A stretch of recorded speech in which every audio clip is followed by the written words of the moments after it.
I'm James Brierton in Charlotte. Hurricane Dorian, easily one of the strongest hurricanes in modern records. The update, 11 a.m. Sunday from the National Hurricane Center, shows a catastrophic Category 5 hurricane with sustained winds of 180 miles per hour.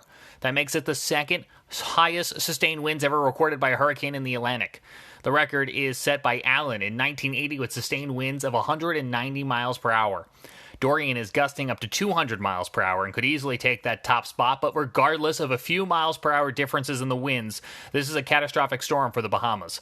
The storm now moving over the northern Bahamas at only 7 miles per hour.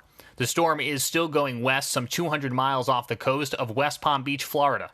Hurricane warnings in effect for the Bahamas. Hurricane watch for Florida's east coast from Melbourne to Boca Raton. Now comes the tricky part in the forecast.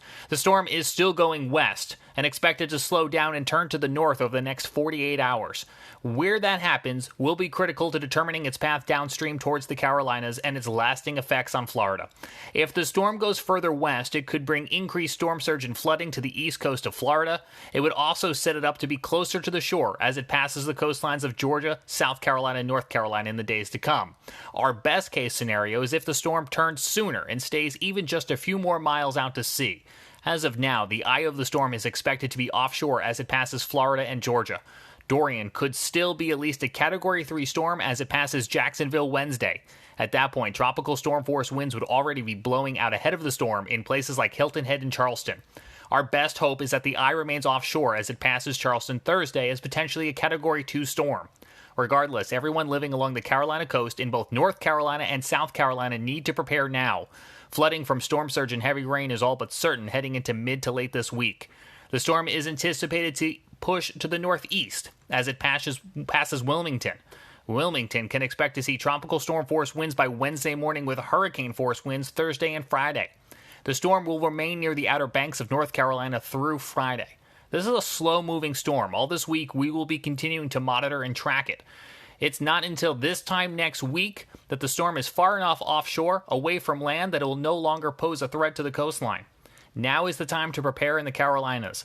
A state of emergency is already in effect for North Carolina and South Carolina. As you're stocking up for Labor Day weekend barbecue, you can also consider buying extra supplies for later this week. You could use them to shelter in place, or if evacuations are issued, take them with you as you travel away from the coast. Officials in both North Carolina and South Carolina are monitoring the storm very closely, as are we here at the Carolina Weather Group. We will have updates on our social media platforms and continued updates here on our podcast feed. We believe the podcast feed is a vital part of providing updates during storms, where access to power and internet may be limited. In those scenarios, you can turn to our podcast feed for audio-only updates available to devices with limited internet or battery. To repeat now, Hurricane Dorian is a Category 5 storm with maximum sustained winds of 180 miles per hour. It's currently over the Bahamas and will remain there through tomorrow.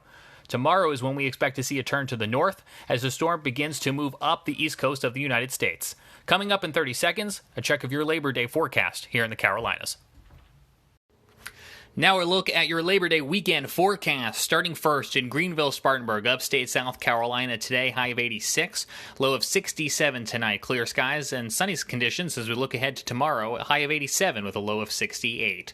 In Charlotte, high of 87 today, low of 68. We'll start out with patchy fog tomorrow morning before clearing. Afternoon high of 88 degrees down to 70 degrees at night. In Raleigh, you have a 20% chance of an afternoon shower or thunderstorm today with a high of 87 down to 67 for tonight. We'll keep that 20% chance of seeing a scattered shower with us tomorrow as we climb to 88 degrees and a low of 68.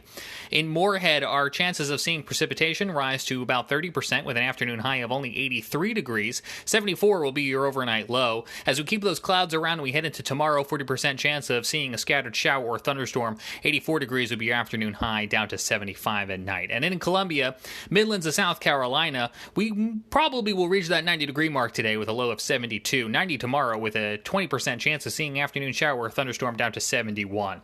And let's talk a little bit about Wilmington, Charleston, South Carolina. Those areas of the coast have a coastal flood advisory because of high tide. 40% chance of seeing a shower or afternoon thunderstorm both today in both both locations there, Wilmington and Charleston. Afternoon, a high of 83 in both locations, down to the mid to lower 70s at night.